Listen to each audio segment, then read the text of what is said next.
So a few days ago, I asked you all to ask me some questions that I can answer in a video, and this is that video. I gathered all the questions you guys asked me about, socialism in general, my ideology, what brought me here, my thoughts on the state of America and where we're going to head from here. So I intend to answer all of those in this video right here. So let's get started with the because I organized it all into different parts, so it'd be easier to find the type of questions you're looking for.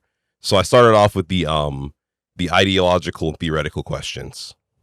So if you really clicked on this video for purely about socialism in general, the first two categories are going to be for you. So let's start with the ideological and theoretical questions. How important do you think ideological unity is for any left movement to work?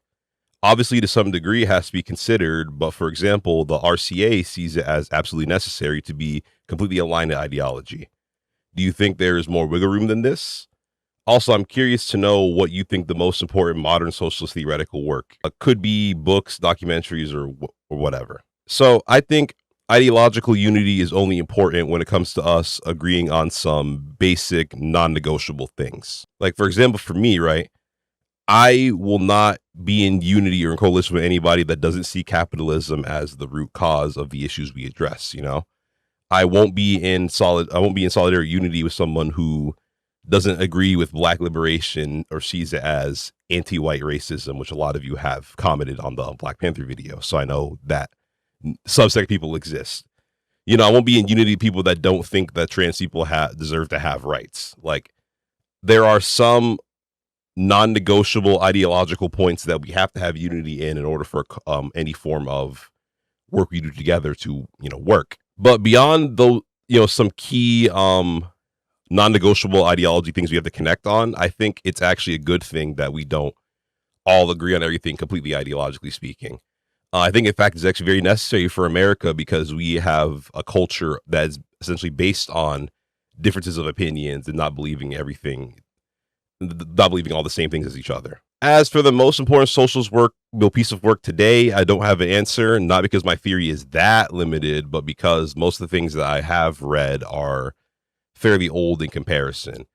I'm sure someone in the comments will be able to, develop their own reading list of modern socialist things that would be fitting. Why are you communists and not socialists? Like, what makes you draw the line and be like, okay, no, socialism doesn't do enough in comparison to communism? So I think I addressed this in a video before, but let's talk about it again. Why not? Socialism is the transitional phase that leads to communism. So I call myself a socialist and a communist interchangeably, and I do so because it's just me being honest. So when people point at me and be like, he's not a socialist, he's a fucking commie, and it's like, yeah, I am. And it gives me the opportunity to actually explain why I am both, because I am both. I think a lot of the pushback on communism comes from a complete misunderstanding of what communism is supposed to be. It's a stateless, classless, moneyless society. If it's not all of those things at the same time, it's not communism.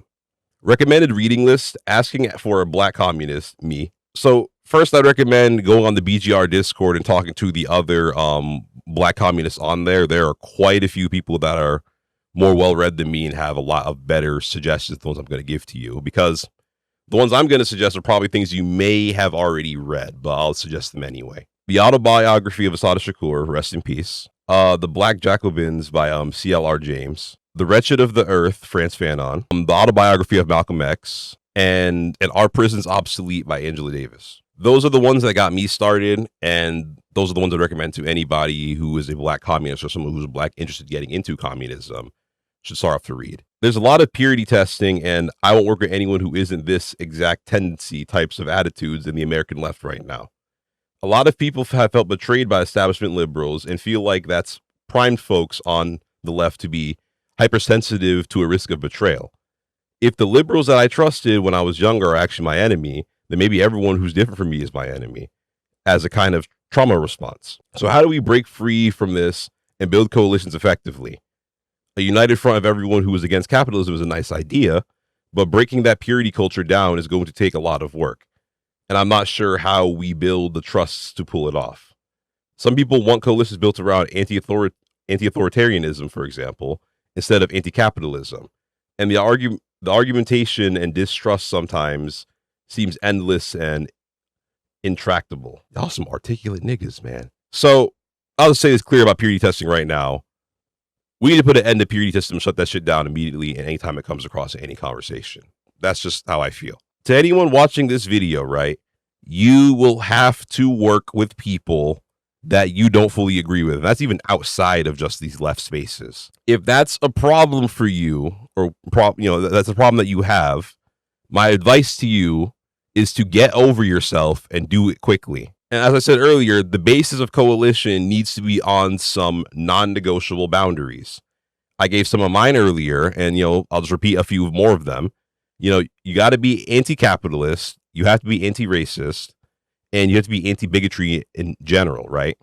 Those are like the non-negotiables I think need to be like the basis of any coalition we develop. So notice how I didn't say you had to uphold these values in a specific way. Notice how all those things I just listed are things that democratic socialists and every other ideology, even more left, can all agree on are issues that need to be fought against, right? That's the basis of our coalition. So if any of you are organizing and a leftist, refuses to work with people that have slightly different ideologies than they do, remind them of the boundaries that we all agreed on that is the basis of our coalition. So for example, if you're a democratic socialist, right, and you agree with the non-negotiable points of our coalition, right? So that you agree with anti-racism, you agree with anti-capitalism, right? And you refuse to work with Marxist-Leninists who uphold those same key values, right? You don't actually care about helping people or getting things done. And you need to stop pretending like you do. Same goes for anybody prioritizing ideological purity over getting shit done. People on Instagram are falling for Nazi propaganda.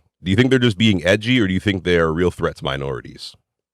Both. Social media has emboldened losers like them to accept and promote Nazism. So yeah, they are just trolls, sure, but the danger comes when you realize, right, that these people vote, these people support MAGA campaigns, like financially, and many violent right-wing domestic terrorists come from these troll spaces. So it's both just them being edgy and also a threat. Got any thoughts on people with relevant political, social platforms appealing to the families of society's adversaries? For example, I got a family member through marriage whose career makes the world a worse place, and he's most definitely not working to improve it from the inside. So he's not welcome anywhere near my family, doesn't get Christmas cards, doesn't get invited to Thanksgiving, and has been told exactly why. My mom was on the wrong side of everything, and we cut her off. She died alone, and nobody checked in on her, and nobody misses her, and none of us regrets that for a second. Protesters are never going to change the minds of the people they face, but I bet kids and moms could make a difference if they were encouraged to do so. So I don't think we should focus on pushing the family members of bad actors to confront their problematic family members, right? If you have a family member engage some morally fucked up things, right, that uphold these systems of capitalism that we're trying to remove, and you don't depend on them for anything, right, then yeah, feel free to criticize them. I actually encourage it. But at the end of the day, right, many of the family members of these people have to realize that their bad actor family member is a fucked up person. We as activists don't need to push them because I found that it actually makes things worse sometimes. Do you think escaping capitalist evil and fascist state violence is possible? Even if a true communist state is established, it would be perpetually finger banged by America.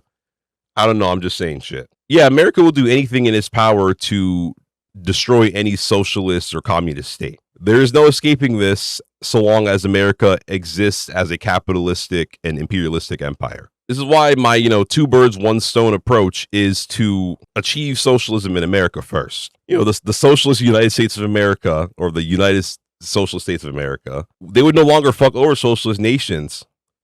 In fact, they would work to undo all the years of pain and suffering they caused each nation. Why does the definition of terrorism only apply to non-governmental entities when a lot of military forces are just terrorist organizations with paperwork? Someone in the Discord where this question was asked gave a pretty short and simple but true answer. Money. But also, governments have this level of legitimacy that allows them to do terroristic shit without actually being considered terrorists. But I think due to people viewing Israel's actions today as terrorism, which it is, the definition of terrorism amongst the people will start being typically used as well on the government as non-government entities. What are your thoughts on things Americans can take away from what happened in Nepal? Biggest takeaway is that we are not organized enough. But at the end of the day, right, we can't focus too much in comparison to other countries. Actually, no, that's not what I was saying next. Another big takeaway is that we are pretty shitty in comparison to the people of other countries. We can't boycott for more than a week. We don't skip work to protest. We ask the state that we're protesting against for permission to protest, and, to literally exercise our First Amendment right. And then, to be completely fair, right, what worked in Nepal cannot work here verbatim. We're larger geographically, and also the armed and financial strength of the American state in comparison is crazy. But if I'm being optimistic, at least what happened in Nepal shows that it's possible to do everywhere else, right? So I think we'll get there soon. What would work life look like under socialism? Do we still have bosses? Do we still haggle for our own pay? Can coworkers band together to fire someone problematic, etc.? So I would like to see the full democratization. What the fuck is happening? I would like to see the full democratization of the workplace. So if a job absolutely needs to have a boss or a management team, then they should be democratically appointed by the rest of the workers, right? Could you imagine how great and how all the problems that would be removed? Okay. Imagine a democratically elected HR, right? No more power-hungry people because there's no power to take. And if there was a problematic worker, whether he terrorized his co-workers or didn't get any shit done and was just lazy, then I think it is good to have all the workers be allowed to vote them out. Why are the most evil figures in both fiction and in real life bald white men? Stephen Miller, for example. So some of my favorite teachers and professors of all time just so happen to be bald white men. So while it might not be all bald white men, it's usually one of them. I think part of it is misery, honestly. They have no hair and want to make everybody else's problem. Unlike the really cool ones that just embrace it and keep it going. Why don't you label yourself as a democratic socialist in your videos instead of a communist, as the word has a pretty negative connotation to most people due to propaganda from the late 20th century American media? I think that more people would be attracted to your content due to communism being taboo still in modern American media. I thought about this a lot, honestly, and it was honestly the original plan. Just to call myself a democratic socialist, but actually push things like this.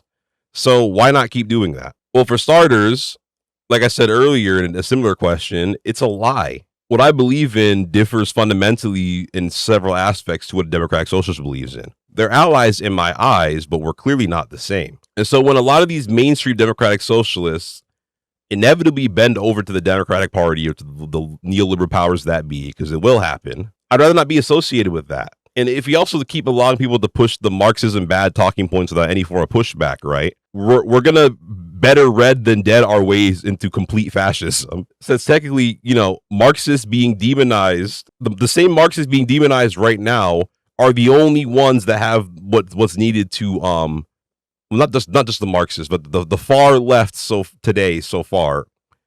What the fuck am I even saying, bro? Historically, the same Marxists, anarchists, and every other far left group being demonized today, right, are the only ones that are capable of fighting fascism. So I don't agree with promoting any commie bad propaganda. Do you know any good revolutionary fiction books? So not off the top of my head, right, but I'll chime in with something with this, right? Once you learn enough about left ideologies to consider yourself a part of it, whether it's a democratic socialist or a Marxist or anarchist, right, you will gain a completely new lens to examine fictional stories from. So while I'm sure there's plenty of revolutionary books that will probably be listed out in the comments, every fictional story has revolutionary elements if you know how to look for it. I'm going to make a video about, the material conditions of Captain Underpants at some point then, right? All right, those are all the ideological, theoretical questions. Now we're going to go on to the organizational, strategic questions. What are your opinions? What the fuck is going on with my voice today? What are your opinions on modern left-wing groups in America? DSA, PSL, CPUSA, ACP, etc., etc. I pretty much fuck with all of them except for the ACP, if I'm going to be completely honest. So let's talk about the ACP a little bit more, right? Do I like the idea of an American-based party? Yes. If you do too, go look at the PSL. Do I like the concepts of MAGA communism, patriotism, and class reductionist views? No. I try to avoid being, biased and telling people which groups they should align with, right? But if you really do want my bias on which groups I think are the best, DSA, PSL. But I'll never, ever, ever endorse the ACP. But as far as left groups go, right, I think a lot of these organizations can certainly improve upon their, outreach, which is an issue with left organizing in general, honestly. We need to look beyond college campuses and cities and start going to the overlooked, underserved areas. Like Martin Luther King was in the churches, right? The Black Panthers went to the hoods. The Nation of Islam has like a prison presence, right? We need people that are reaching out to their coworkers, reaching out to the rural communities, going places that the neither of the major political parties want to go to because they can't gain anything out of them. But we can actually liberate them and show that we're actually there to help them. What are your thoughts on leftist media, books, movies, games, etc., and social media content creators?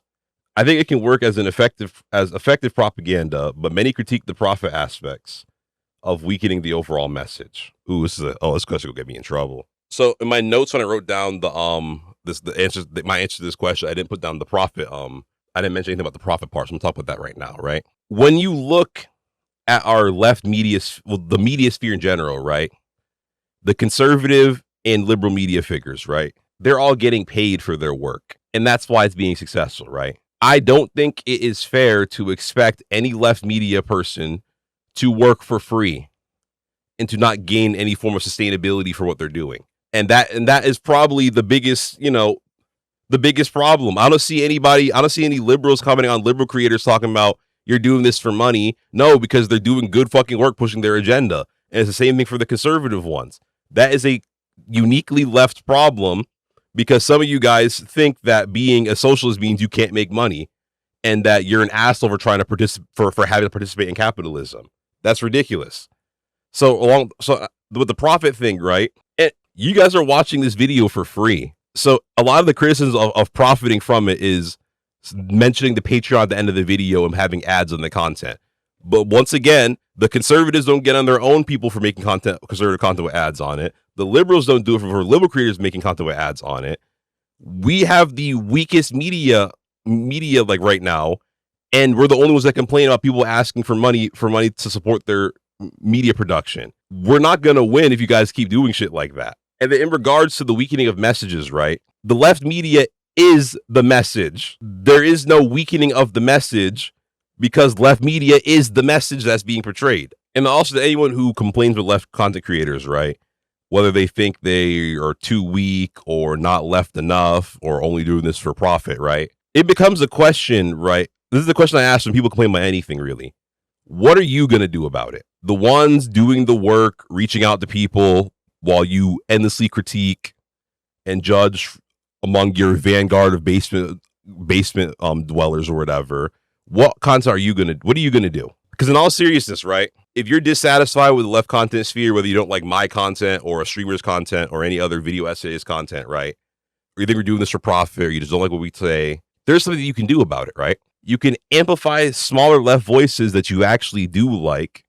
They're going to ask you for some financial help as well, or you can also make your own content, which I'll always tell people that complain about mine. I'm recording this off my phone camera right now. It's so easy to make content these days. If you don't like somebody's content, ask yourself if you can do better, and if you can, do it. How do you protest? I ask because I grew up and still am a white middle-class American. My mother's side are white Anglo-Saxon Protestants. I'm assuming that's what they mean by WASPs. And my dad's side are secular Jews. They never had to protest for anything, although they benefited from others doing it. So I myself have no one to ask. It would be so easy for me to just blend it into the background and just watch everything get worse. But I'll be damned if I do nothing. This answer might sound like a cop-out, but I am telling you for certainty this is the best answer you're going to get for this question. Join a left organization. I guarantee you they know about every single meaningful protest going on in your area and are probably the ones organizing them most of the time. This is the easiest way for anyone with no experience in protesting or any form of left-wing organizing to get involved. Join an organization. Do you think that it's a genuine possibility that we can convince people on the further right sides of American politics to accept Marxism? Or do you think that some people may not ever be accepting of a new political system or philosophy? For example, do you think a MAGA advocate can ever accept socialists as a practical form of government? And if so, what steps would need to be taken for which policies to be accepted. So at the end of the day, right, I have to think it's at least a little bit possible to get some Republicans, because socialism in America without convincing at least some of them is not possible. So we got to convince some of them on the benefits of Marxism in the American context. We have to find ways of reaching out to the right without throwing marginalized groups under the bus, which is something that liberals never understand. In fact, we need to redirect the anger they have towards marginalized people and aim it at the people that are actually causing them the problems that they have today: the capitalists, the corporatists, and the oligarchs. And another thing we must do, which I said this in a podcast episode, it might be episode 4, we need to vigorously re-educate the American people, right? Democrats being seen as left-wing is one of the biggest aspects of our problem. Americans not knowing the definitions of Marxism, socialism, and communism is another big aspect of the problem. And it's something that politicians of both sides, usually Republicans, but definitely both sides, take advantage of. Like Kamala Harris called Trump a communist dictator.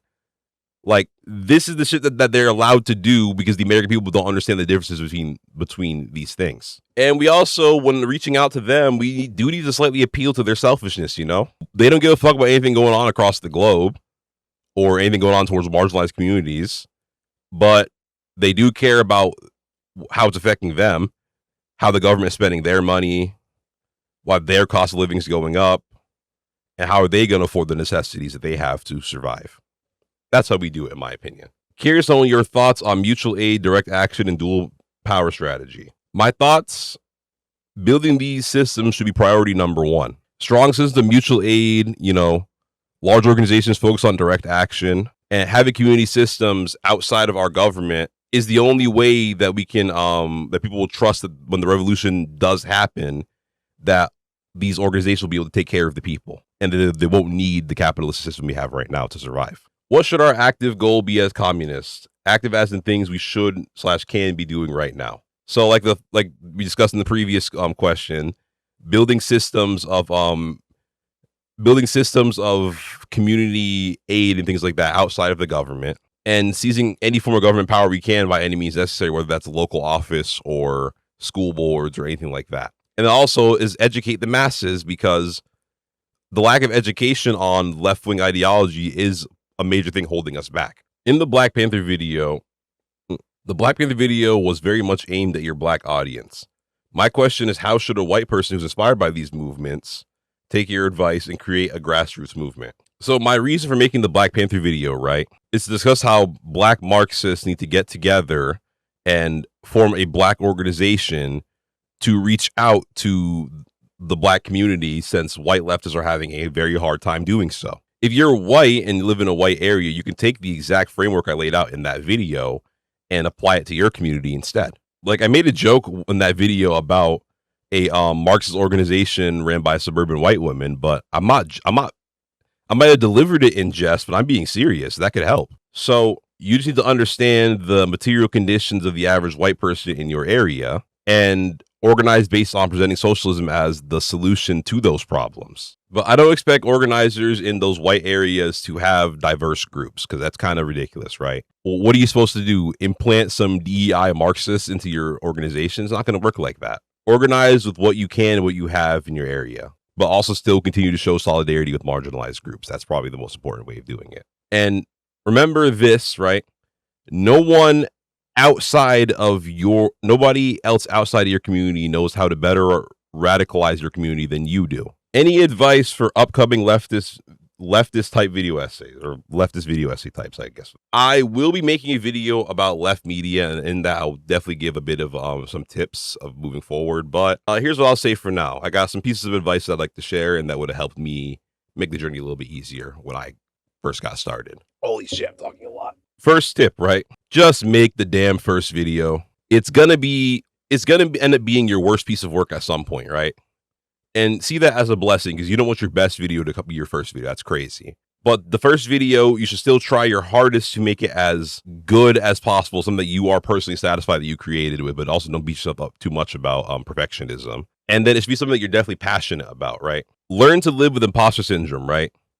I still have it. Bigger creators who I've asked about it as well still have it to an extent, because there will always be somebody smarter than you, better spoken than you, better at editing, better at making videos than you, etc. Like, that's just how it is. And you will reach a point where someone will feel the same way about you. I've reached that point, and it freaked me out when I first started reading comments about it. You'll be disliked, liked, loved, hated, supported, and attacked all at the same time. You'll get all type of those comments, right? Prioritize the positive people, and do not feel afraid to delete comments. Be heavy-handed with that button if you need to.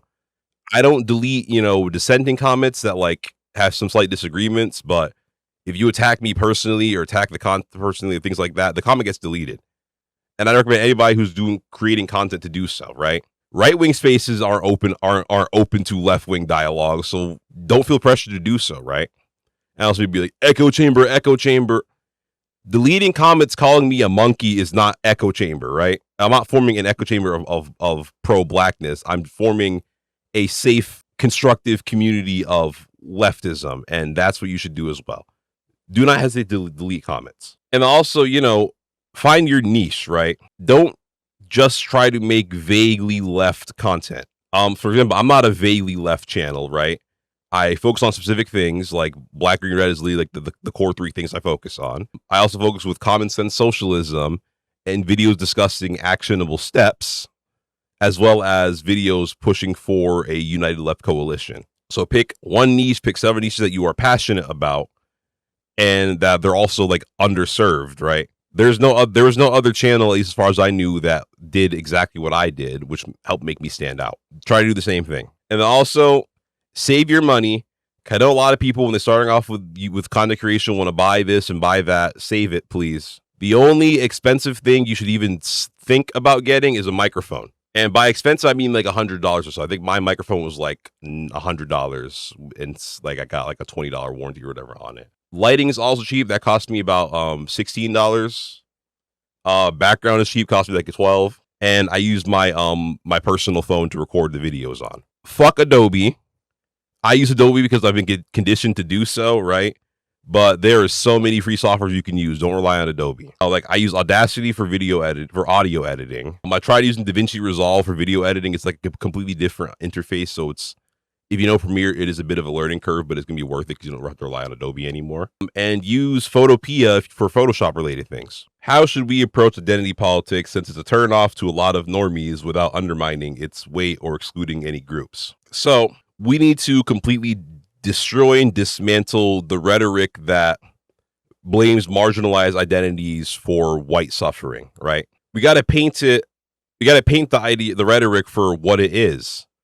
A distraction keeping the white man poor while a few rich white guys run off with the rest of the money. You don't have to come in swinging with identity politics like, look at me, I'm so, I don't even know what the fuck I was going to say there. I was trying to be funny. It's not even a funny thing to do. Ignore that. But don't just come in swinging with the woke ideology shit. I don't know, bro. But you don't need to do all of that. You can just tell them, hey, man, while you're hating on trans people, the Epstein list is still not out. Should we use our talents to spread propaganda, artists, writers, etc.?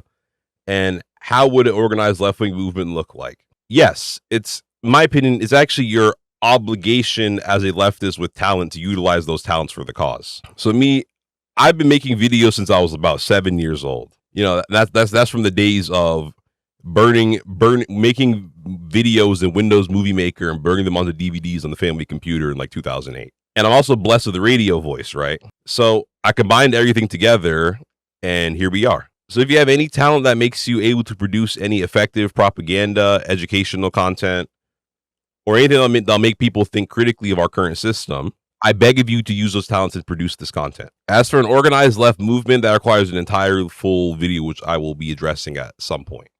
So stay tuned for that. How should we fight fascism in 2025, especially now that it's funded by billionaires, which is a power we've never really encountered before in history? Well, fascism throughout history, as far as I know, is historically well funded, right? However, it has never been this well funded before, as far as I know, once again.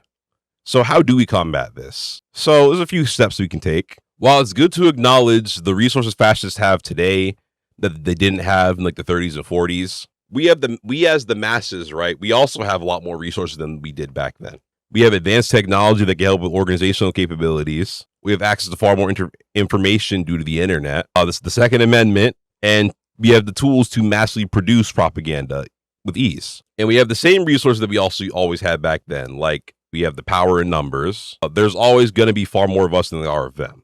That's never changed throughout history. We have the power in local governments, and we have the power of a local organization as well. The biggest thing is to not be afraid of what is here right now, but what will arrive at some point if we do not fight what is here right now. The state of class consciousness being so backward by default, what role do you see a socialist or communist organization or party having in mass education, particularly for engaging in escalating class consciousness in the United States? I think every organization, I kicked the camera again. I think every organization, like every single one, should prioritize mass education of the American people for achieving class consciousness, right? And in the age of social media, search engine optimization, and algorithms, you don't need millions of dollars to reach the masses effectively. You just need to know what you're doing. And while the revolution won't be won fighting online, you will reach the masses to win the fight online. Like you will reach them there. The workers we need to reach listen to podcasts. In fact, many of the groups that we need to do better at reaching out to also listen to podcasts. Millions of Americans use social media every single day. So I think a left organization today, right, should utilize the resources to reach out to the average people as much as they possibly can. Like, imagine, right, if the DSA or any other left organization had their own like robust and strong news network where all the news is about the class struggle and the way that the government's fucking us over, and the average person could tune in onto it every single day. As left-wing people, we need to radicalize as many normies as possible. Some of the more sensitive causes we fight for discourage folks to even listen to us. I was a normie once too. And if the left was introduced to me by this woke thing, I would have considered joining. The only stuff that really changed me is people from different identities and religions being nice and overall respectful people. Do you think us on the left are too threatening and smug? And should we be nicer to the ignorant people just for us to get as many people as possible on our side? Yeah, as I said before, right? We need to find the balance between reaching out to those types of people and not throwing marginalized communities under the bus. And by balance, I mean do both at the same time. I do agree with the smugness, though. We do have a smug problem on the left. And it is an issue that we can't keep ignoring, right? Because it was liberal smugness that pushed me this far left. So, I think the little smugness that we got going on in a lot of left spaces, it's elitist, it's off-putting, and just downright cringe, honestly. So we got to cut it out. How can we create worker solidarity across the divide? I've noticed coworkers being extremely distrustful of people in power, but still can't break out of the capitalism right mindset. What is the simplest aspect to explain that capitalism is broken to start the seed of doubt growing in their mind? Jesus. We have to frame every aspect of their suffering as a cause of capitalism. Maybe frame is the wrong word here because it is part of capitalism. We need to prove it to them. Those high bills you have for basic necessities, that's capitalism. The low wages that you get for your high productivity, that's capitalism. Nothing I said is a lie either, right? It's true. And socialism offers a solution to these problems. What are some of your favorite cross-cultural leftist collaborations in history? Black Panther Party and the Brown Berets. And what organizations would you like to see that kind of solidarity and collaboration between now and going forward? So my answer might be implied already with a couple other videos, but I got to give it to the Rainbow Coalition, right? Because imagine making a cross-culture coalition so powerful and so strong that the government decides that the best way of stopping it is to fucking kill you. So that's got to be the best, right? But I'm also biased as a black Marxist, so I think the best collaborations, the ones I'd like to see today, would be other groups acknowledging the black struggle and the legitimizing the fight for black liberation and aligning with black Marxist groups. And that was it for the organizational and strategic questions. So the rest of the categories, right? Well, let's go to the next one we're talking about right now, is U.S. politics. So it's everything related to American politics. Do you believe there's a such thing as blue MAGA? I ask this because during the last administration, we did not see a push against genocide, oligarchs getting whatever they wanted, and Democrats fight for much. With all of that, voter base said it was all about getting Trump out of office and holding Biden accountable. In fact, led to a half-hearted attempt to lock up Trump, which we are paying for while Biden auto-pardoned himself, his family, and friends, and rode into the sunset, and Democratic officials lying to their base that Joe Biden was the man to beat Trump again, even though we saw him melting in front of our eyes. Yeah. But the Jasmine Crockett's, the AOC and Hakeem Jeffries voter base actually, oh, never mind. No, yeah. But the Jasmine Crockett's, AOC, Hakeem's, and the voter base actually tried to bully and shame people for not wanting to vote for Biden, and then magically changing their minds once the donors said we're not funding him to run again. Love your last bit on Kamala, currently reading her book, and she really was not the best pick. So, yeah, to answer the first part of the question, right? Blue MAGA is absolutely a thing, and they fucking hate me, yo. They really don't like me. Amongst Democratic voters, right, is a subgroup of the voters with downright cultish behavior. They see politics as a team sport, and the only thing they care about is their side winning. And their party having power, no matter who it hurts or who it doesn't help. And I got a lot of shit for this last time, right? I'm gonna hold y'all hands when I say this, right? I think any ideology or talking point that blames the voters for anything is fucking stupid and pointless. Like, blaming voters is probably the worst election strategy I've ever witnessed in my life. Like, what do you think that's gonna do? And I don't mean blame people for voting for Trump. That's completely different. That's not what I'm talking about at all. All right, let's not take my words out of context here. That's not what I'm talking about. Like, Blue MAGA blames the leftists and the anti-Zionists for Harris losing, right? More than they blame Kamala Harris for losing, which is insane to me because I didn't run her campaign. She did. You can't, if you run a political campaign and you don't win, it's not the voters' fault. It's your fault. It's your fault. Nobody is obligated to vote for you. You have to earn the support of the people. It's not a right. It's earned trust and respect. And the reason they lost is by being pro-genocide. Rather than change, they decided to double down. And what I've been witnessing a lot on my channel and a bunch of other comment sections, they are literally laughing at the dying fucking Palestinians, guys. Like, this is insane. They're laughing at the deportations because their entire ideology is blue no matter who, and we told you so, and I don't know, fucking brunch. Blue MAGA is fighting a losing battle of trying to make the masses actually like these neoliberal candidates. It's not going to happen. What do you foresee happening as we crumble? Out here in the West Coast, people have joked about the concept of Cascadia for decades. And now that we have the West Coast Health Authority, it seems we're heading that direction. If I had to guess, I would go with the U.S. fracturing into smaller countries like what happened so often in China. Yes. So let's talk about the balkanization of the United States. So, yeah, let's put it shortly. At this particular moment, it feels almost inevitable that the United States will collapse and form a bunch of smaller states as the result, right?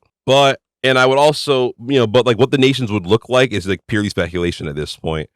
But I think it's rather safe to assume it would be like by region, like, New England or the whole Northeast together, the West Coast, the Deep South. But my hot take is, which relates to another question I forgot to list on here, but I can answer both of them in this answer. I don't see these potential states starting off as socialist. And why is that? Because I don't see any socialist organization that has the capabilities to take up that role of leading a state to become socialist, right? So we'll probably just end up with a bunch of smaller versions of what we have right now. And the influence of other countries would then determine the future of America or the Americas. What do you think Trump will do if Mamdani wins? If he freezes funding, what do you think New York City will do? I mean, it makes a shitload of money for the feds. So I don't think Trump will wait for Mamdani to suddenly win before cutting funds. I believe he already cut funds for a lot of blue states with many other things, right? So I don't think he's going to wait. But if the president cuts federal funding for blue states for political reasons, right, then I'm not advocating for tax evasion, right? But I don't see why blue states or blue cities like New York City should pay federal taxes if they're not getting anything from it, right? I'm just spitballing here. Once again, it's not tax evasion. With the seeming soft launch of Trump trying to run his presidency once again in 2028, Do you think it'll radicalize the more disaffected portions of the American populace? I would hope so, but I've seen pictures of Trump 2028 circulating lately, and nobody seems to be that outraged at the moment. Not any more than currently. So, but can I say that? I don't think, for health reasons, right? He's not a healthy dude. He's like a 79-year-old, not like the image of health, right? So I'd actually be surprised if he made it to 2028 because it looks like he's melting at this point. But I don't know. I think if anything is going to radicalize the people, it would, if the results of the midterms, which I know is going to be a disaster, doesn't radicalize the people, then him running in 2028 won't do it either. That's just how I feel. Do you think a good revolutionary third party is only possible if the majority of the old heads are dead? Not necessarily, because many of the old heads are actually revolutionaries, right? So I don't think that the problem is like inherently an age problem. And like, which relates to Gen Z, right? Because Gen Z got a fuck ton of neo-Nazis and counter-revolutionary bootlickers. So those young men can grow up to become worse than any of the old heads we have right now. But then again, when you look at the Democratic Party, for example, right, there seems to be a correlation between the age of the voter and how left they are. So I think there is a bit of hope there. What are the similarities and differences between Nepal and Madagascar's recent uprisings? How do you believe we should build a more resistant and effective alternative to the Department of Education once Trump leaves office? I ain't gonna lie to you, man. I don't have enough information about either to give you a sufficient comparison. Foreign policy, as you might realize, is not my foreign. I'm trying to get better with you because I always preach for international solidarity, but it's not my strong suit. I'll be just honest about that. Regarding the Department of Education, right, that's an interesting point to make. I think we should be building independent educational resources outside of the government, right, for people of all ages, because we acknowledge that in our current system, only one of two parties will be in charge, right? I don't trust either party to educate the masses in an honest way. And you know, I've been seeing a lot influx of maybe it's just and it's just from what I've noticed. Maybe it's not actually anything statistically proving this, but I see a lot of people wanting more advocating for the homeschooling of their kids, which scares the shit out of me for a long list of reasons. But I don't know. Americans aren't clearly going to learn real, accurate, full history in schools regardless. So why do you think Bernie decided to stay independent for all these years instead of trying to create a new party? The DSA picked up the most steam after 2016. I feel he could have done more with that and actually shown people that there was an actual alternative to the Democratic Party. I think it would have slowly but surely transformed our politics. AOC, Zoran Rashida, Ilhan Omar, etc., and him would have had an S in front of their name instead of a D, and it would help. And it would help with they got involved with the DNC and went back to their beliefs and turned more liberal problem because the DSA is ran by the people. If it makes any sense, I think Bernie never made a third party because he didn't want to, and I think it's as cut and dry as that, honestly. I think his gripes was always with the Democratic establishment, right? And not the party itself. You know, which is the only reason why he's listed as like an I can at least, you know, him being listed as an independent at least like visually separates him from the Democratic Party. But he's never really showed to have a real problem with the Democratic Party as an institution or the two-party duopoly we have in the country. If he did, he would start a third party, right? Because at the end of the day, I said this before and people got upset with me, but at the end of the day, Bernie Sanders is a Democrat. And it's aggravating, right? Because somebody like Bernie Sanders and AOC do have the power to not be Democrats if they chose not to. But especially Bernie, right? Because he would still win his senator seat if he ran on a national third party line. Like, you know, ran on like a third party that had national presence. And I excluded, Zoran from this. I said to AOC and Bernie, I excluded Zoran, right? Because his mission is to help people of New York City, right? Not America as a whole, which excuses him from being the one that needs to start a third party. And also because in the New York race, right, he would not be in the lead right now if he ran on a third party. I know a lot of people don't want to hear that, but that's just the truth. And the DSA does certainly have the numbers to run third party candidates in certain areas, right? They have the numbers and the resources to do so. But I'm not sure if it's because they can't do it and they have to run under the Democratic Party. But then again, the Working Family Party does both, so I had to research that a bit more. But if the Democratic Socialists of America can run under the Democrats and also run under the third party line, there's no reason why they're not doing both. And I think it's a misstep. So the short answer is, I think a major issue many of the Democratic Socialists or the Democratic Socialists or the progressives or whatever have is they think the Democratic Party can be or needs to be salvaged and repaired, when I disagree with both. Obama presidency retrospective. What are your opinions about his legacy from the perspective of a true leftist? Unlearning my admiration for Obama was one of the most painful, difficult, unnecessary things to do that transitioned me from being a progressive Democrat to a full-blown Marxist, right? It's a necessary and painful step. Do you know how big of a deal it was for a black child to see someone of at least similar to their complexion being the president of the United States? Like, I remember, right, very vividly that in one of my classrooms as a kid, there was a whole wall of a bunch of the faces of each president, right? White man, white man, white man, white man. It was a long list of 43 white men. And then Obama became the only black one there. Though that type of impact on a kid seeing that, it matters. So I absolutely idolized him, honestly. I did. I looked up to him, and he was like a major like baseline to use as like a teenager of like what I wanted to be if I were to get into politics. I wanted to be like Obama. And then I began to look at Obama from the perspective of, you know, his Middle Eastern victims. I looked at him from the perspective of how black revolutionaries view him. I looked at him from the capitalists he put in his first cabinet. I watched the Obama approach of cordial and polite politics get steamrolled by MAGA. Obama was an imperialist and a capitalist, right? Well, he still is. Not was. He still is. And if you have any love or respect for him, right, it's all based on his approach of imperialism delivered with a smile and a firm handshake. Well, a smile, a well-spoken speech, and a firm handshake. And to love him is to disregard all the people that have experienced harm because of him. And I know many people will say, right, but America was better under him. Sure, but ask yourself who had to pay the price for that better America. Why do you think it's been so difficult for Americans to radicalize? Is it simply McCarthyism and Red Scare? Or do you think there's more to the story? I blame having a democracy before having a strong union/labor party, but would love to hear what you have to say about the state of American class consciousness. And this is another hot take of mine. Let me take some water first. This is a hot take. I think the Red Scare is more of a red herring at this point. I think it would only really apply to generations that were raised during the existence of the USSR, which, collapsed in 1991. For context, Zohar Mamdani was born in 1991. The Red Scare turned into a lot of other different things like Russophobia and a bunch of other things after that, right? So if someone alive during that era promotes some anti-socialist BS, then yeah, that's the Red Scare talking, right? Which when you have all those older politicians being anti-communist, then yeah, that is caused by the Red Scare. That's true. But I think there's three other big culprits, right? It's not just Red Scare, it's state interference. Because, if the Red Scare was strong enough to stop people from radicalizing, right? Which is how many of us present it as. If the Red Scare itself was strong enough to stop anybody in America from radicalizing, then why would the feds wouldn't need to kill Marxists, right? But they do. Because at the end of the day, the Red Scare is not enough.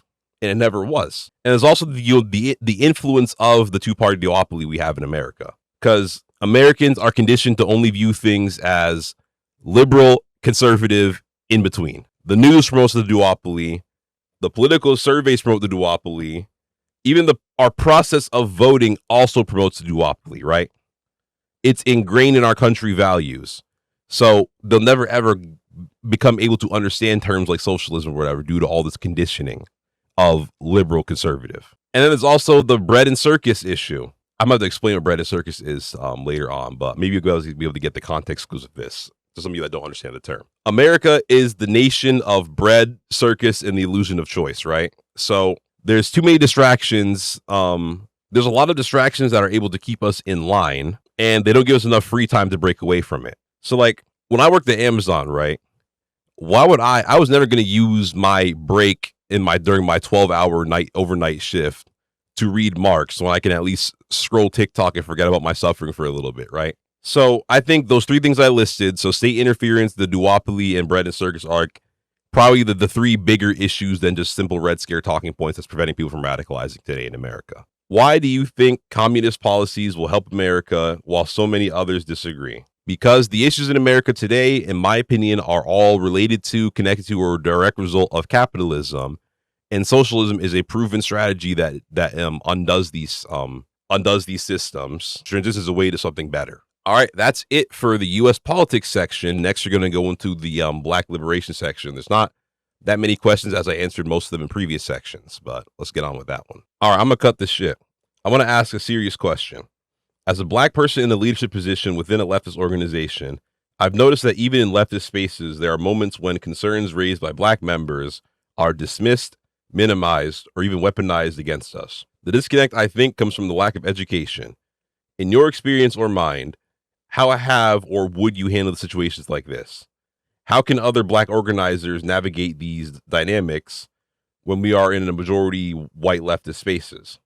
And what do you think are effective ways to educate comrades on recognizing and addressing these behaviors without alienating them? So first things first, you got to be stern and uncompromising when it comes to combating any form of anti-Blackness in leftist spaces, whether overt or whether subtle or overt, right? You got to combat it all. The issue you named is extremely real, right?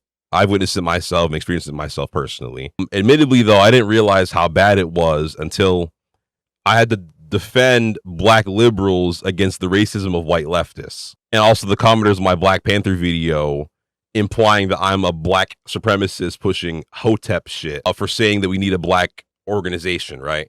So my advice relating to those type of people is do not give them an inch. I didn't give them an inch. I doubled down. And then when I point out that these issues that a lot of white people on the left push, many other white leftists, while they might not realize they're coming to their defense, come to their defense and say things like, those aren't real leftists. Like, those aren't real leftists. Those aren't real Marxists, etc., right? I get what they mean, and they mean well, but it's reductive because those people that are ignoring the racial issues are real leftists and real Marxists. They are. Anyway, the best way of navigating through this, especially within a predominantly white group, this does work for me, is you find somebody white who understands, because trust me, they're in every predominantly white group like this, when you're discussing these type of issues, there's always at least one white person that understands what you're trying to say and agrees with you. They will be your best ally and asset for getting to the other white people in those groups. Have them help you correct the misconceptions and the reductiveness of the white peers in the organization, and educate them on being a bit more inclusive. And the best way to navigate through that when building our own spaces is to be unapologetically pro-Black liberation with no compromising whatsoever. Like, the first letter of BGR is B for a reason. I'm not going to stand for any of that anti-Black shit. You got to be for Black liberation or this channel is not for you.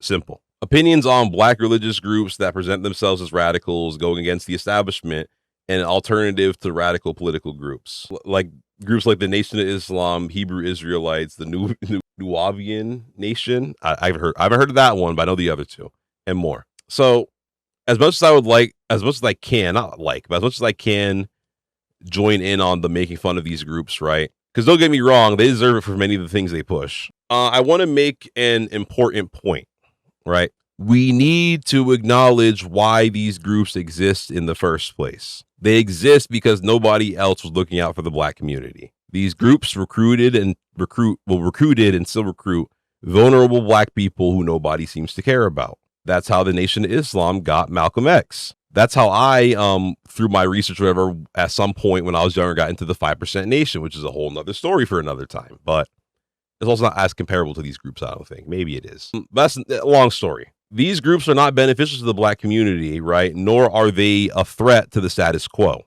And it's very important to acknowledge the lack of them being a threat to the status quo point, right? Because that's why there's no Panthers, there's no Black Liberation Army today, but we got all these clowns. That's why we have all these Dr. Umars with large platforms but no Kwame Ture's. It's because those types of Black, the Black religious groups and like the Hoteps, all those types of people, right? They're not a threat to the actual white capitalistic status quo. They're not a threat to the white status quo, which is why they're allowed to do the things they do, because they're not a threat. To explain how dialectical materialism and mutual aid would help the Black community in education, healthcare, and housing. So dialectical materialism gives us the lens and the framework to look at the issues that Black people face today as a result of capitalism, because they're systems of capitalism. Racist capitalistic exploitation is still capitalism at its essence, right? So historically speaking, you look at sharecropping, wage gaps, redlining, gentrification. It's all capitalism or capitalist adjacent, right? And mutual aid is a system of communal wealth in a way that the Black community has been looking for. Collective ownership of educational resources and community ran like after school programs like the Panthers did to ensure children can have better opportunities educationally and just in general in the future. Community ran clinics for those in our community without insurance or access to healthcare for whatever other reasons, right? And, Black ran tenant unions and mutual aid to ensure that everybody can afford rent or has someone representing them if their landlord's being a dickhead, which is a common occurrence. And while, of course, these programs do very important work and the Black community would greatly benefit from them, at the end of the day, turning America into a socialist nation is what's necessary because there's a lot of systemic issues that the Black community faces that we can't mutual aid our way out of. Like, mutual aid or community ran clinics for like major issues can't fix the Black mortality rate the Black woman mortality rate in hospitals, right? They can't fix educational racism for the most part because even if you have your independent educational systems, you're still going to need to bend to the current educational system we have in many regards, and it's going to be racist because it always has been. It doesn't necessarily stop police brutality. So I think at the end of the day, using dialectical materialism as like a framework for analyzing our Black issues and using mutual aid as ways to alleviate these issues are very important and necessary. They don't fully solve the problem. The only thing that does is socialist revolution. Garvey ? So I'm assuming the question they're asking is about Marcus Garvey. So I will give Garvey some credit for promoting a lot of the ideals that we use today for the Black liberation framework, right? Like Black pride, global unity, Pan-Africanism. But that's as far as all the grace I'm willing to give Marcus Garvey, because at the end of the day, right, he was a capitalist, a conservative, and a anti-communist. So he's a good example as to why we need to refrain from blindly idealizing any figure for any reason, right? We take what we like and we ditch everything else and then keep it moving. That should be the way we go about it. Which of the African communists from the last century up to now do you feel most inspired by? I feel like Sankara is a basic take, but he has to be mine, I think. Yeah, he's mine as well. It's a basic take, but I'm sorry, I think he's the best one. He is he's probably the most universally liked socialist leader I've seen in any of these left spaces, honestly. So definitely my favorite as well. Are you in the Pan-Africanist school of thought of Nkrumah, the United Africa and the coalition, and how do you think BRICS will fit into that? So yeah, I think much of my principles of Pan-Africanism derive from and align with the framework of Nkrumah, right? The ones that he developed when he was alive. There should be a united social state of Africa. I think that should be the end goal. And, it should be based on the history, the culture, and the specific conditions of Africa, as well as measures taken in place to ensure that all Africans living abroad, like by Africans living abroad, I mean like African Americans, for example, Afro-Latinos, they should all, and the United Socialist Africa should also take measures into having those people be able to return home to the motherland. BRICS offers this potential state many beneficial opportunities, right? But I personally am iffy on fully trusting any outside entity or organization that has, because I don't think they'll at the end of the day have the best interest of Africa at mind. But whether or not they're a part of the West. But mind you, this is coming from somebody who literally lives in America, so I don't really have a leg to stand on. That's why I'm not criticizing these countries. I'm not criticizing the BRICS nations. I'm just saying it should be, I think you guys can understand what I'm trying to say. What's the next couple of years looking like for the average Black leftist American? There's two outcomes I see, which depends on our ability to increase the amount of Black leftists, organize with each other, and stand in solidarity with other groups within America, as well as creating systems of support outside of our government. We either make major progress and a new America begins to seem possible and then at some point inevitable, or we fail and end up being the earliest targets of the system. Because, being Black is bad enough in the eyes of the state. Being a Black revolutionary in America has historically always been a death sentence, right? And it probably will be for many of us if we fail, including me. So I'm optimistic that we'll achieve the best outcome, though. And, I have to be, because it's kind of hard to do this type of work if you're not optimistic that it'll have any good impact, right? All right, those are all the really heavy theoretical questions out of the way, right? I want to save the best for last and end on a nice little fun note with all the personal, cultural, and fun questions. This video is a lot fucking longer than I thought it was going to be. I've been recording for 2 hours, and I haven't recorded anything this long in my life. Yeah, I've been recording too long, guys. I'm starting to yap. What led you to Marxist-Leninism? Was it a conventional path, just reading out of interest, or was it family ties to communism, a slow radicalization process, or something else entirely? For me, it was a literal car crash. Car crash was a near-death experience, which led to existentialism and depression, which led to interest in philosophy, then wanting to fix the world, democratic socialism, kept an open mind and listened to MLs, becoming a Marxist-Leninist myself. So, first of all, thank you for sharing, and I am very glad you are still here with us today. So, for me, I always say it started off with Bernie Sanders in 2016, right? Because, mind you, I was just in high school at that time. I was a sophomore in high school, something like that, when Bernie Sanders ran in 2016.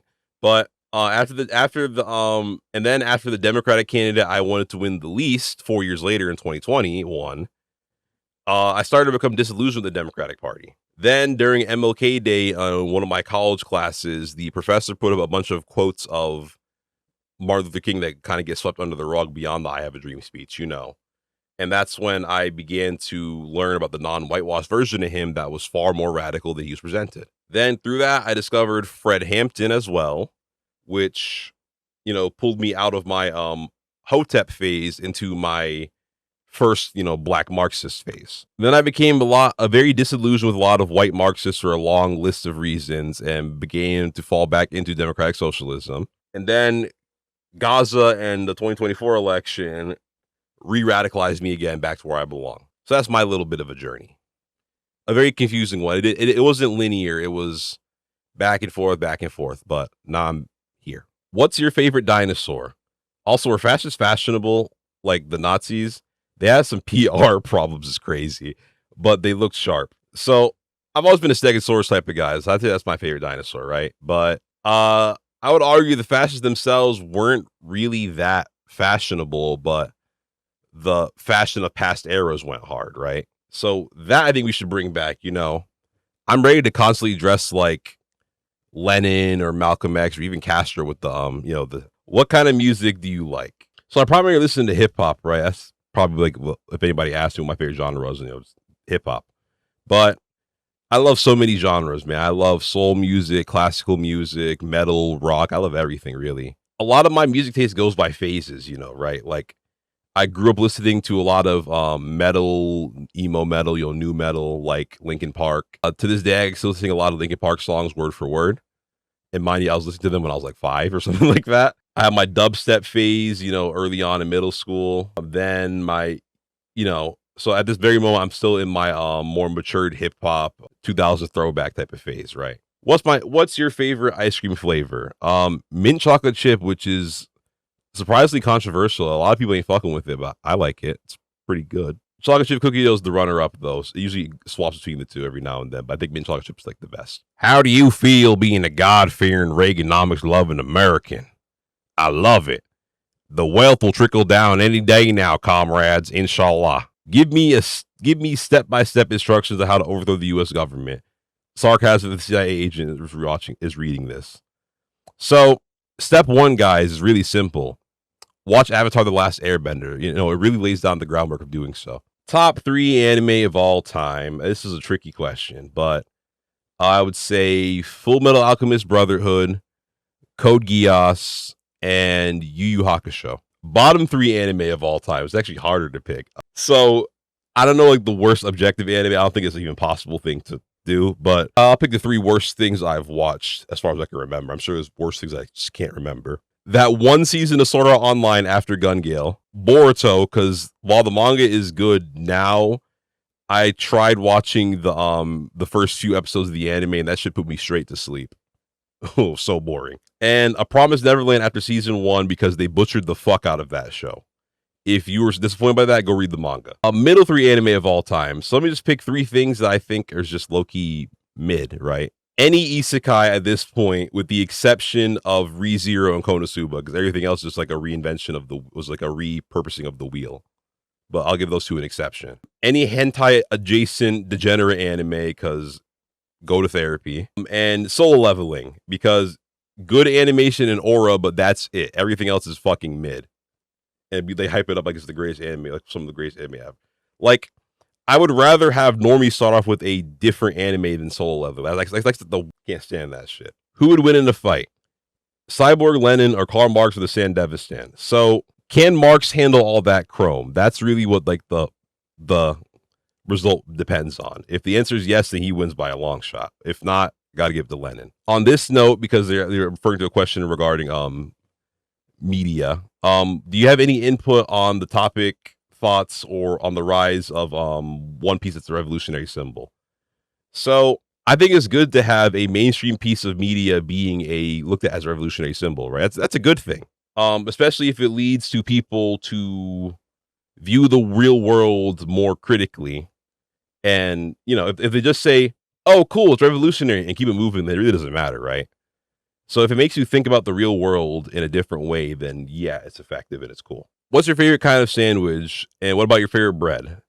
So overall, basic answer, I'm kind of a cheesesteak guy, So for the bread for that has to be like those long like hoagie rolls or whatever. But generally speaking, with bread in general, if it has the words Hawaiian or potato on it, I fuck with the bread. Top 5 rappers of all time. What is your opinion on the Pan-Africanist idea that the diaspora should return to Africa either after or before the formation of a socialist African state? Do you find it to be a good goal? And if so, is it better in your mind to stay in America before the state is formed to help leftism here, or move as soon as possible to start building the project there?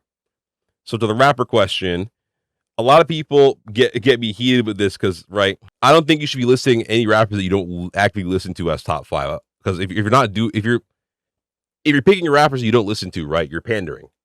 You're not actually giving off your top 5. You're giving off the most respectable top 5, which is kind of lame. So I'm gonna give my personal top 5, like who I like the most, right? So that'd be Kendrick, obviously, Nas, Tupac, Future, and Andre 3000. And regarding the African socialist state, I think we should remain in America now and move after it is developed, right? Because I like the idea of the United Socialist African State, but I think it is just more beneficial for African Americans or wherever Africans are abroad to stay in their countries and to make it a better place for them right now, right before moving somewhere else in the hopes that it'll become better. Why does it burn when I pee? I am not a doctor. That's probably who you should ask. Is pie great? Yeah. And I would say apple pie is probably my favorite, as basic as a pick as that is. That shit is delicious. Opinions on Tyler Perry film. Before I go any further, let me say something very important. I am not suicidal. I fear the rich billionaire entertainers a lot more than I fear the feds, honestly. But, I grew up watching Tyler Perry movies, right? One of my I have a couple of Tyler Perry related vocal stems, like, oh, so you're the one doing the bending and, things like that. So I'm black, guys. I grew up knowing Tyler Perry films and watching shit like that. So yeah, but his movies are extremely problematic overall. So, and I think there is no such thing as an ethical billionaire, no matter how black they are. So that includes him and Oprah. How much wood could a woodchuck chuck? I don't know, man, like 3 chips in sandwiches or out. So how I see it, 1/3 of the chips should go into the sandwich and 2/3 stay outside of the sandwich, right? Now, half and half is also an acceptable ratio, like half in the sandwich, half out. But I think 1/3 in the sandwich, 2/3 out of the sandwich is like the best ratio. Try it. What is your favorite old ideology that is not used anymore? Bushido, because I'm a weeb. Do you have any conservative friends or family? And if so, how do you interact with them despite the differences? I don't have any conservative friends or family. I used to have conservative friends in high school, but not anymore, really, It was easier for me to be friends with them when I was a liberal, but as a communist, I don't think it's really a viable relationship to maintain. It's not just politics, as made to say that shit. It's not just politics. It's a lot deeper than that. It's morals. It's values. It's human rights. It's anti-bigotry and being anti-exploitation. And if politics to you is insignificant, then you are either privileged or ignorant or both. So because of my lack of conservatives in my life and vicinity, I don't really have that much good advice on how to deal with it, unfortunately. I don't fault anybody that cuts them off completely, right? But I also don't fault people for keeping them around either, which I know a lot of people are going to get on my ass about. I don't. If you have conservative family members that you keep a relationship with, I'm not going to fault you for that. Like, especially if it's like your parents or your siblings. Like, but I don't know, if you enable their behavior or normalize it, or if they're actively causing harm to other individuals and you don't cut them off, that's fucked up, and you're probably okay with that bigotry. But if they just talking shit and voting for Republicans, I'm not going to tell you to straight up cut them off like that, because it's not realistic. Some people have the will to do so, right? But a lot of people don't have the will to do so, or even the safety net to do so. But I also don't have the same leniency with romantic relationships. Let me be clear about that. To date a conservative or to marry a conservative or anything like that is an active choice, and you're wrong for that. Like, me personally, right? You got to be at least a democratic socialist, right? You got at least like you got to at least be like Zoran and like be a democratic socialist. That's as far to the right as I'm willing to go personally. Not even a liberal, never again. What sort of advice or knowledge would you share with young men who might find themselves being pulled into the right-wing pipeline? So while I never myself identified with conservative values or beliefs, as a conservative Republican, I did have some conservative or centrist, I guess, beliefs, right? I actually like the Second Amendment. Well, I mean, to an extent, I still do, as you guys heard from earlier questions, but I believed mass shootings were solely a mental illness issue. I didn't think trans men and trans women were real men and real women. I thought there's only two genders, and that anything else was delusion. And I believed misandry was directly equal to misogyny, and also joining the military as a positive thing. The reason I had these beliefs, right, or something that really fueled me to have these beliefs, is I felt like I had no purpose, right? And I had like no place in this world. And young conservative men of my generation feel the same way, which is what brings them to the MAGA and conservative bubbles. Because conservative leaders are cowards who prey on vulnerable men. So here's my statement to a lot of the young men today that relate to any of the points I said or find themselves identifying or aligning more with MAGA and the conservative movements because they feel that they have their backs, right? You are loved, you are important, and you deserve more than to be led astray by these grifters who don't actually give a fuck about you. Don't ever think there's not a space for you. The camaraderie, the community, the purpose you seek, right? You're not going to find that on the right. They'll tell you you will, but you will never find that on the right, and you'll never be happy because you won't have that on the right. All you'll find is a bunch of other miserable people keeping themselves miserable and keeping each other miserable, blaming your suffering on other people who are also struggling the same way you are. And an actual actionable tip you can do today, right? This is probably the biggest thing that stopped me from ever getting close to the alt-right or right-wing pipeline. You gotta adapt this mentality, right? If it don't apply, let it fly. If someone is saying mend this and mend that, right? And if people are saying mend this and mend that and it doesn't apply to you, right? Like, you're saying something about men and it doesn't apply to you at all. Why do you care? Like, move on. I don't get offended because I know for a fact they're not talking about me. So if it doesn't apply to you, let it fly. But I do think we on the left need to be a lot more open about developing a safe space for young men to express their feelings and their problems, right? Not in a way that demonizes them, because I do think that is actually backfiring on us right now. It makes a lot of people angry when I say things like this, but it's the truth. Our fight for liberation and for justice and for working class solidarity includes those young men. Black gay Republicans? So the fact that that's actually a real demographic still baffles me. Like, you're double marginalized, bro. They have two reasons not like you, nigga, and you still are, like, I don't get that. What's your favorite pizza topping? I asked this to anyone holding a Q&A. Chicken, to be honest, as basic as that. I said chicken a little too quickly. I'd love to hear your educational background, both in the classroom and out, as a student and a teacher, if you haven't already covered it. So currently I'm in college studying, I'm majoring in communication with a political science minor, right? So that's what I currently am doing right now. When I first started college, poli-sci was my major, but as you've heard me say earlier, I became disillusioned and I kept political science as my minor to keep the credits, I'm not a teacher, but it's something I've thought about becoming for a while, but I don't think it's going to be an option now due to me deciding to become a communist content creator, a socialist.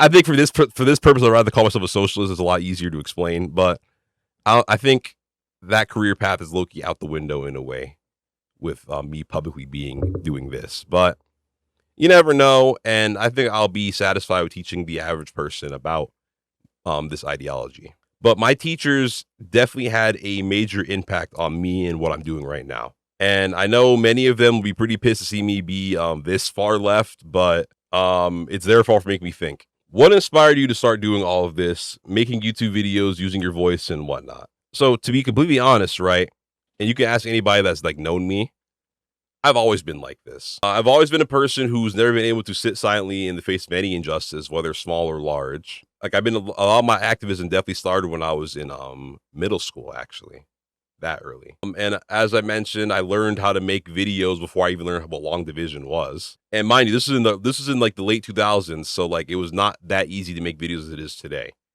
Like I've been making videos before Instagram existed. Like I've been making videos when the two platforms was. I've been making videos since MySpace was a thing. But you know, if I would have to say my biggest inspiration, like a person I watched who pushed me to want to make videos and content like this, definitely FD Signifier, right?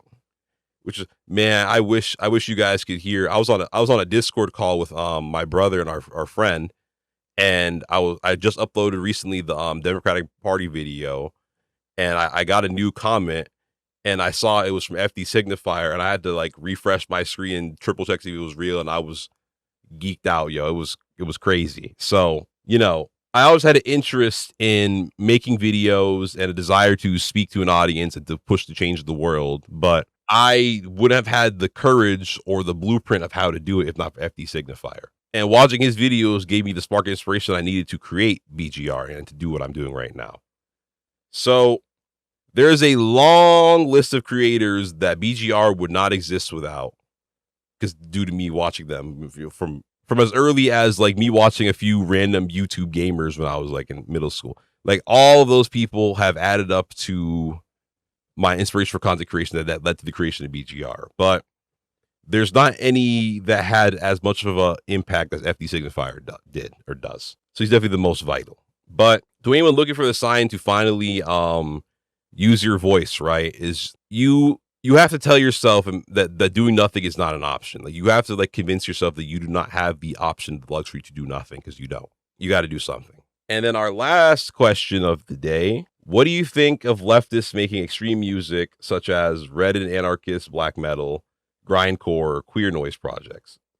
Based. I don't think all left creative projects need to educate or reach a general audience, right? Some of it should be used for artistic expression and for niche, interests. And if your avenue of revolutionary expression is through extreme music, I fuck with that. And I like all types of music, right? But I've never heard of this before. So put me on some recommendations. I'll give it a listen. Why not? I'm very open. All right. That is all of the questions for today. I don't know how long this video is going to be, but it is saying I have been recording for over 2 hours. This might have to get split into 2 different videos. I don't know. I'll figure it out. But thank you all for watching. If you want to support the BGR mission the most, the best way of doing so is to like, comment, subscribe, of course, but also to consider contributing to the BGR Patreon or even the Substack. Because like I said, right, all the other types of political media people don't do it for free, so you can't expect the left to do it for free either. But no, in all seriousness, no, those contributions help make the mission more sustainable. But contribute any way you feel that you can or that you want to. I appreciate all of it. So thank you guys for your long amount of questions. I'm sorry if I didn't get to your question. I probably got lost in the copying and pasting, or I decided to answer it in a future video. But anyway, see you guys later. Hope you guys enjoy this video once it comes out. And yeah, peace.